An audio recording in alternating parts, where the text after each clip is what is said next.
మనము ఈ వీడియోలో మిశ్రమ లోహాల గురించి డిస్కస్ చేద్దాము. ఇక మిశ్రమ లోహాలు అంటే ఏమిటి?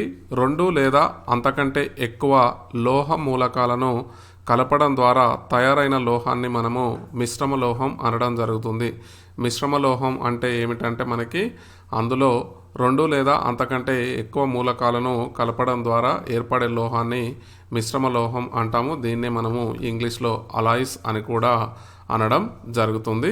ఇప్పుడు కొన్ని రకాల మిశ్రమ లోహాలు, అదేవిధంగా ఇవి ఎగ్జామినేషన్ పాయింట్ ఆఫ్ లో చాలా ఇంపార్టెంట్ అయిన మిశ్రమ లోహాల గురించి ఇప్పుడు డిస్కస్ చేద్దాము. మిశ్రమ లోహాలు ఏ ఏ మూలకాలను ఎంత పర్సెంటేజ్లో కలిపితే ఏర్పడతాయి, అదేవిధంగా వాటిని ఏ విధంగా మనము ఉపయోగిస్తామో ఇప్పుడు 1 by 1 డిస్కస్ చేద్దాం. ఫస్ట్ వన్ చూసినట్లయితే బ్రాస్, ఇత్తడి. దీంట్లో మనకి ఈ కాపర్ పర్సెంటేజ్ వచ్చేసి 70%, జింకు 30%.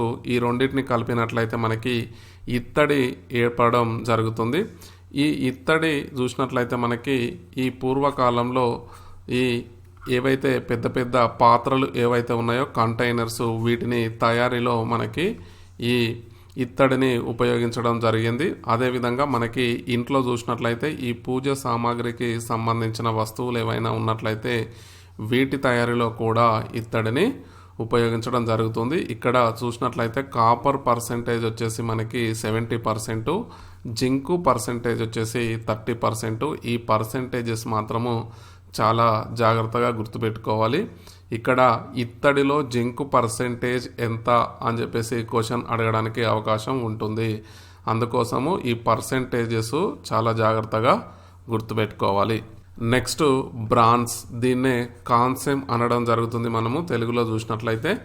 ఇది కాపర్ పర్సెంటేజ్ వచ్చేసి 90%. అదేవిధంగా ఎస్ఎన్ అంటే ఇది టిన్ పర్సెంటేజ్ వచ్చేసి మనకి 10%, 90% కాపర్. అదేవిధంగా ఈ 10% టిన్ కలిపినట్లయితే మనకి ఈ బ్రాన్స్ కాన్సెం అనేది ఏర్పడడం జరుగుతుంది. ఇది మనకి పూర్వకాలంలో నాణాల తయారీలో దీనిని ఉపయోగించేవారు. అదేవిధంగా ఈ విగ్రహాల తయారీలో మనకి ఈ కాంసాన్ని ఉపయోగిస్తారు. అదేవిధంగా దీంతో పాటు ఏవైతే ఈ గంటల తయారీలో వీటిని ఉపయోగించడం జరుగుతుంది. ఏవైతే మనకి ఈ దేవాలయంలో ఉన్న గంటలు ఏవైతే ఉన్నాయో వీటి తయారీలో కూడా మనకి ఈ కాన్సెప్ట్ను ఉపయోగించడం జరుగుతుంది. ఈ పర్సెంటేజెస్ మాత్రము చాలా ఇంపార్టెంట్, గుర్తుపెట్టుకోవాలి. నెక్స్ట్ మూంజ్ మెటల్ చూసినట్లయితే ఇందులో కాపర్ పర్సెంటేజ్ వచ్చేసి 60%, జింకు వచ్చేసి 40%. ఇది ముఖ్యంగా ఏవైతే మనకి ఈ ఓడలు ఏవైతే ఉన్నాయో ఈ ఓడలు ఇక్కడ చూసినట్లయితే ఈ ఓడలకు సంబంధించి ఏవైతే మనకి ఇక్కడ ఈ పార్ట్స్ ఏవైతే ఉన్నాయో వీటి తయారీలో ఈ మూంజ్ మెటల్ను ఉపయోగించడం జరుగుతుంది. అదేవిధంగా ముఖ్యంగా ఈ కాయిన్స్, నాణాల తయారీలో కూడా ఈ మూంజ్ మెటల్ను ఉపయోగించడం జరుగుతుంది. ఇందులో ఈ మూంజ్ మెటల్లో కాపర్ పర్సెంటేజ్ 60, జింక్ పర్సెంటేజ్ వచ్చేసి 40% ఉంటుంది. నెక్స్ట్ చూసినట్లయితే డచ్ మెటల్. ఇది డచ్ మెటల్లో కాపర్ పర్సెంటేజ్ వచ్చేసి 80%. అదేవిధంగా ఇది జింక్ పర్సెంటేజ్ వచ్చేసి 20% చేసినట్లయితే మనకి డచ్ మెటల్ వస్తుంది. ఈ డచ్ మెటల్ మనకి ముఖ్యంగా ఈ ఆర్టిఫిషియల్ ఆర్నమెంట్స్లో ఉపయోగించడం జరుగుతుంది. ఆర్టిఫిషియల్ ఆర్నమెంట్స్ అంటే మనకి ఇక్కడ చూడండి ఈ ఫోటో ఫ్రేమ్లు ఏదైతే ఉన్నాయో ఇక్కడ ఫోటో ఫ్రేమ్ ఉంది. ఈ ఫోటో ఫ్రేమ్లు ఏవైతే ఉన్నాయో వీటి తయారీలో ఈ డచ్ మెటల్ను ముఖ్యంగా ఉపయోగించడం జరుగుతుంది. Next Monel metal.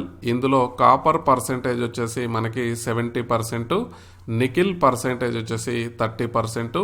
ఇవి ముఖ్యంగా ఏవైతే ఉన్నాయో వీటిని మనకి చూసినట్లయితే మనకి ఇక్కడ ఈ పైప్స్ తయారీలో, అదేవిధంగా ఈ రాడ్స్ తయారీలో వీటిని ఉపయోగించడం జరుగుతుంది. ఏవైతే రాడ్స్ ఉన్నాయో ఈ స్టీల్ రాడ్స్, అదేవిధంగా స్టీల్ పైపుల తయారీలో ఈ మోనెల్ మెటల్ను ఉపయోగించడం జరుగుతుంది. ఇక్కడ ఈ పర్సెంటేజెస్ అనేది చాలా ఇంపార్టెంట్. ఇది copper 70%, nickel 30%. Next rolled gold, దీనినే నకిలీ బంగారం అనడం జరుగుతుంది. ఇందులో కాపర్ పర్సెంటేజ్ వచ్చేసి మనకి 90% కాపర్ ఉంటుంది, ప్లస్ అదేవిధంగా అల్యూమినియం వచ్చేసి 10% ఉంటుంది. ఇది ముఖ్యంగా ఏవైతే ఈ ఆభరణాల తయారీ ఇక్కడ మనకి ఫిగర్లో చూసినట్లు ఆభరణాల తయారీలో, అదేవిధంగా ఇది కూడా మనకి బ్రాస్లెట్, ఇలాంటి ఈ నకిలీ ఆభరణాలు తయారు, అదేవిధంగా ఈ గోల్డ్ కోటింగ్ ఉండే విధంగా ఈ రోల్డ్ గోల్డ్ మనకి క్లియర్గా కనిపించడం జరుగుతుంది. Next bell metal. ఈ బెల్ మెటల్లో కాపర్ పర్సెంటేజ్ వచ్చేసి 80, అదేవిధంగా టిన్ పర్సెంటేజ్ వచ్చేసి మనకి 20% ఉంటుంది. ఇది మనకి చూసినట్లయితే ఈ ఇంట్లో వాడే ఏవైతే పూజా సామాగ్రికి సంబంధించి ఏవైతే పాత్రలు ఉన్నాయో వాటిని తయారీలో ఉపయోగించడం జరుగుతుంది. నెక్స్ట్ అదేవిధంగా ఈ దేవాలయంలో ఉండే గంటల తయారీలో కూడా వీటిని ఉపయోగిస్తారు. నెక్స్ట్ అదేవిధంగా విగ్రహాల తయారీలో కూడా ఈ బెల్ మెటల్ను ఉపయోగించడం జరుగుతుంది. Next German silver. German silver చూసినట్లయితే ఇది చాలా ఇంపార్టెంట్. మనకి ఈ జర్మన్ సిల్వర్ అనేది, సిల్వర్ అనేది ఇక్కడ నేము ఉంటుంది కానీ ఈ ఏదైతే మనకి ఈ మిశ్రమ లోహంలో మాత్రం మనకి ఇక్కడ సిల్వర్ మాత్రం 1% కూడా ఉండదు. ఇక్కడ కాపర్ పర్సెంటేజ్ వచ్చేసి 68, అదేవిధంగా జింక్ 20%, నికిల్ వచ్చేసి 20% ఉండడం జరుగుతుంది. ఇది ముఖ్యంగా ఏవైతే ఈ దేవతలు ఎవరైతే ఇంట్లో ఉండే దేవతలు ఎవరైతే ఉందో వాటి తయారీలో ఉపయోగిస్తారు. అదేవిధంగా మనము ఈ పూజా గదిలో వాడే ఏవైతే చూసినట్లయితే ఈ పూజా గదిలో వాడే చిన్న చిన్న చెంచాస్ కావచ్చు, అదేవిధంగా చిన్న చిన్న ప్లేట్స్, అదేవిధంగా గ్లాస్ ఏవైతే ఉన్నాయో వీటి తయారీలో మనకి ఈ జర్మన్ సిల్వర్ను యూజ్ చేయడం జరుగుతుంది. ఇది పర్సంటేజెస్ చాలా ఇంపార్టెంట్. అదేవిధంగా వీటి అటామిక్ నెంబర్ చూసినట్లయితే ఇది కూడా సీక్వెన్స్గా ఉంటుంది. ఈ నికిల్ అటామిక్ నెంబర్ చూసినట్లయితే మనకి 28, ఈ జింక్ అటామిక్ నెంబర్ వచ్చేసి మనకి 30, నెక్స్ట్ ఈ కాపర్ అటామిక్ నెంబర్ వచ్చేసి 28. ఇది గుర్తుపెట్టుకోవడం కూడా ఈజీ. ఇది 28 అటామిక్ నెంబర్ వచ్చేసి నికిల్, నెక్స్ట్ 29 వచ్చేసి కాపర్, నెక్స్ట్ 30 వచ్చేసి ఈ 3 మెటల్స్ని మనము యాడ్ చేసినట్లయితే, మూలకాలను యాడ్ చేసినట్లయితే మనకి జర్మన్ సిల్వర్ వస్తుంది. కానీ ఇందులో సిల్వర్ 1% కూడా ఉండదు. ఇది చాలా చాలా ఇంపార్టెంట్, గుర్తుపెట్టుకోవాలి. Next delta metal. Delta metal చూసినట్లయితే కాపర్ పర్సెంటేజ్ వచ్చేసి 60%, జింకు 38%, నెక్స్ట్ ఫెర్రస్ వచ్చేసి ఇది 2%. ఇది ముఖ్యంగా ఈ డెల్టా మెటల్ మనకి ఈ ఏదైతే పరిశ్రమల్లో ఉండే ఈ మనకి ఈ షీట్స్, ఐరన్ షీట్స్ ఏవైతే ఉన్నాయో వీటి తయారీలో దీనిని ఉపయోగిస్తారు. అదేవిధంగా ఈ పరిశ్రమల్లో ఉండే యంత్రాల యొక్క భాగాలు ఏవైతే ఉన్నాయో వీటి యొక్క పైన షీట్స్ ఏవైతే ఉన్నాయో వీటి తయారీలో కూడా మనకి ఈ డెల్టా మెటల్ను ఉపయోగించడం జరుగుతుంది. అదేవిధంగా వీటిని ఈ ఏరోప్లేన్స్ ఏవైతే ఉన్నాయో విమానాల యొక్క బ్లేడ్స్ ఏవైతే ఉన్నాయో వాటి తయారీలో కూడా ఈ డెల్టా మెటల్ను యూజ్ చేయడం జరుగుతుంది. Next gun metal. Gun metal చూసినట్లయితే మనకి కాపర్ పర్సెంటేజ్ వచ్చేసి 10%, టిన్ పర్సెంటేజ్ వచ్చేసి 1%. ఇది అదేవిధంగా జింక్ పర్సెంటేజ్ వచ్చేసి మనకి 1%. నెక్స్ట్ ఇది లెడ్ పర్సెంటేజ్ వచ్చేసి మనకి ఈ 88% లెడ్ ఉపయోగించడం జరుగుతుంది. ఇది ఈ గన్ మెటల్ను ముఖ్యంగా ఏవైతే ఈ బుల్లెట్స్ ఉన్నాయో గన్లో ఉపయోగించే బుల్లెట్స్, అదేవిధంగా ఈ గన్స్ తయారీలో, తుపాకుల తయారీలో దీనిని ఉపయోగించడం జరుగుతుంది. ముఖ్యంగా ఇవి ఈ బుల్లెట్స్ ఏవైతే ఉన్నాయో వీటి తయారీలో ఉపయోగించడం జరుగుతుంది. ఎందుకోసం అనగానే ఈ బుల్లెట్ తగలగానే మనకి దాని ఎఫెక్టు ఎందుకు చూపిస్తుందంటే మనకి ఈ లెడ్లో చూసినట్లయితే మనకి లెడ్లో మనకి ఈ టాక్సిక్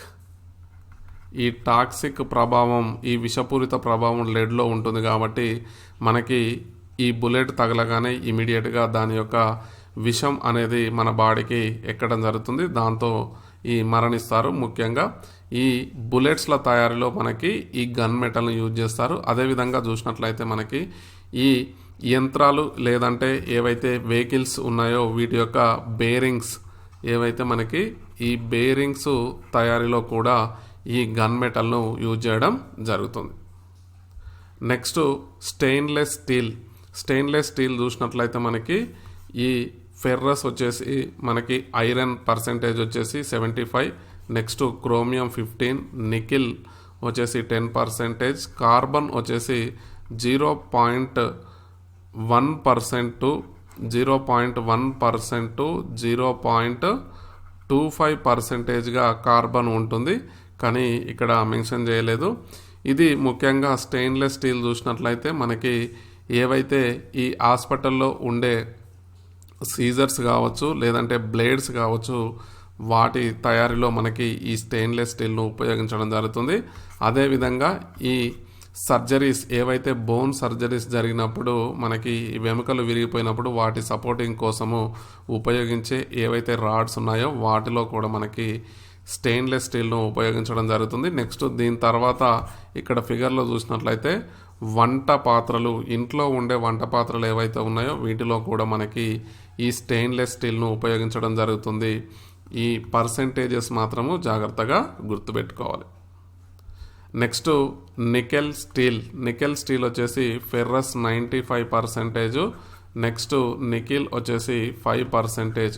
ఇక్కడ వీటిని ఎందుకోసం ఉపయోగిస్తారంటే ఈ పరిశ్రమల్లో వాడే ఏవైతే ఈ స్టీల్ పైప్స్ ఏవైతే ఉన్నాయో వీటి తయారీలో, అదేవిధంగా ఈ వాహనాలు కావచ్చు లేదంటే ఇతరతర పరిశ్రమలకు సంబంధించిన విడి భాగాల తయారీలో వీటిని ఉపయోగించడం జరుగుతుంది. ఇక్కడ ఫిగర్లో చూడవచ్చు, ఇవన్నీ చిన్న చిన్న విడి భాగాలు. ఏదైనా యంత్రం తీసుకున్నట్లయితే దాంట్లో నికెల్ స్టీల్ను ఉపయోగించడం జరుగుతుంది. నెక్స్ట్ నిక్రోమ్ చూసినట్లయితే మనకి నికిల్, క్రోమియం, మాంగనీస్, ఫెర్రస్ ఈ 4 మూలకాలు కలిపి మనకి ఈ నిక్రోమ్ ఏర్పడడం జరుగుతుంది మిశ్రమ లోహము. ఈ మిశ్రమ లోహం నిక్రోమ్ చూసినట్లయితే మనకి ఈ హీటింగ్ ఏవైతే చేసే వస్తువులు ఉన్నాయో వాటిలో ఫిలమెంట్గా వీటిని ఉపయోగించడం జరుగుతుంది. బెస్ట్ ఎగ్జాంపుల్ తీసుకున్నట్లయితే మనకి ఎలక్ట్రిక్ హీటర్ తీసుకోండి. ఈ వాటర్ వేడి చేయడం కోసం యూజ్ చేసే హీటర్ ఏదైతే ఉందో అందులో వాడే ఆ వేడి కావడానికి కారణం ఏంటంటే ఈ నిక్రోమ్ ఫిలమెంట్ కారణంగా ఇది వాటర్ హీట్ కావడం జరుగుతుంది. నెక్స్ట్ అదేవిధంగా చూసినట్లయితే మనకి మైక్రోవేవెన్ ఉంటుంది. ఈ మైక్రోవేవెన్లో కూడా ఈ నిక్రోమ్ ఏదైతే ఉంటుందో ఫిలమెంట్ వైర్ను వాడడం వల్ల ఈ మనం తినే ఆహార పదార్థాలు కూడా వేడి కావడం జరుగుతుంది. ఇలాంటి ఈ హీట్ చేయడం కోసము వాడే వస్తువులలో హీటింగ్ ఫిలమెంట్ను వాడడం జరుగుతుంది. మనము ఇక్కడ ఫిగర్లో క్లియర్గా అబ్జర్వ్ చేయొచ్చు. నెక్స్ట్ సాల్డర్ వచ్చేసి ఇది లెడ్ వచ్చేసి 50%, నెక్స్ట్ టిన్ వచ్చేసి 50%. ఇక్కడ చూసినట్లయితే మనకి ఫిగర్లో ఈ సాల్డర్ అనేది ముఖ్యంగా ఏవైతే ఈ చిన్న చిన్న వైర్స్ ఏవైతే ఉన్నాయో వాటిని జాయింట్ చేయడం కోసము ఈ సాల్డర్ను యూజ్ చేయడం జరుగుతుంది. ఇది ఇంపార్టెంట్. లెడ్ 50%, అదేవిధంగా టిన్ 50%. ఇది పర్సెంటేజెస్ జాగ్రత్తగా గుర్తుపెట్టుకోవాలి. నెక్స్ట్ మాగ్నాలియం చూసినట్లయితే మనకి ఈ అల్యూమినియం వచ్చేసి 95% ప్లస్ మాంగనీస్ వచ్చేసి 5%. ఇది కంప్లీట్గా ఈ ఏదైతే ఏరోప్లేన్స్ ఉన్నాయో ఏరోప్లేన్స్ యొక్క బాడీ తయారీలో కంప్లీట్గా ఈ మాగ్నాలియంని యూజ్ చేయడం జరుగుతుంది. అదేవిధంగా ఈ ఏరోప్లేన్ విమానాల ఏదైతే బాడీ ఉంటుందో మనకి దాన్ని కంప్లీట్గా తయారు చేయడం కోసం మాగ్నాలియం అనే మిశ్రమ లోహాన్ని యూజ్ చేస్తారు. అదేవిధంగా దానిలో ఉండే ఏవైతే పార్ట్స్ ఉన్నాయో వాటిని తయారు చేయడం కోసం కూడా మనకి ఈ మాగ్నాలియాన్ని ఉపయోగించడం జరుగుతుంది. ఇది చాలా చాలా ఇంపార్టెంట్. చాలా టైమ్స్ ఎగ్జామ్లో అడగడం జరిగింది. విమానాల తయారీలో ఏదైతే బాడీ తయారీలో ఉపయోగించే మిశ్రమ లోహం ఏది అంటే మనకి మాగ్నాలియం అని గుర్తుపెట్టుకోవాలి. ఇందులో అల్యూమినియం పర్సెంటేజ్ వచ్చేసి 95%. నెక్స్ట్ అదేవిధంగా ఈ మాంగనీస్ పర్సెంటేజ్ వచ్చేసి 5%. మనకి డ్యూరాలియం చూసినట్లయితే ఇందులో అల్యూమినియం పర్సెంటేజ్ వచ్చేసి 64, కాపర్ పర్సెంటేజ్ వచ్చేసి 3, అదేవిధంగా ఈ మెగ్నీషియం పర్సెంటేజ్ వచ్చేసి 2, అదేవిధంగా మాంగనీస్ పర్సెంటేజ్ వచ్చేసి మనకి 1%గా చెప్పుకోవచ్చు. ఈ పర్సెంటేజెస్ ఇంపార్టెంట్. ఇది కూడా మనకి ఈ డ్యూరాలియం కూడా విమానాల విడి భాగాల తయారీలో దీనిని ఉపయోగించడం జరుగుతుంది. ఏవైతే విమానాలకు సంబంధించిన విడి భాగాలు ఏవైతే ఉన్నాయో వాటి తయారీలో మనకి ఈ డ్యూరాలియంను ఉపయోగించడం జరుగుతుంది. ఇక్కడ మనకి చూసినట్లయితే మాగ్నాలియం వచ్చేసి కంప్లీట్గా మనకి ఈ విమానాల బాడీ ఏదైతే ఉందో దాని తయారీలో, నెక్స్ట్ ఈ డ్యూరాలియం వచ్చేసి ఈ విమానాల విడి భాగాల తయారీలో ఉపయోగించడం జరుగుతుంది. ఈ డిఫరెన్స్ని జాగ్రత్తగా అబ్జర్వ్ చేయాలి. ఇది ఈ మిశ్రమ లోహాలకు సంబంధించిన వీడియో.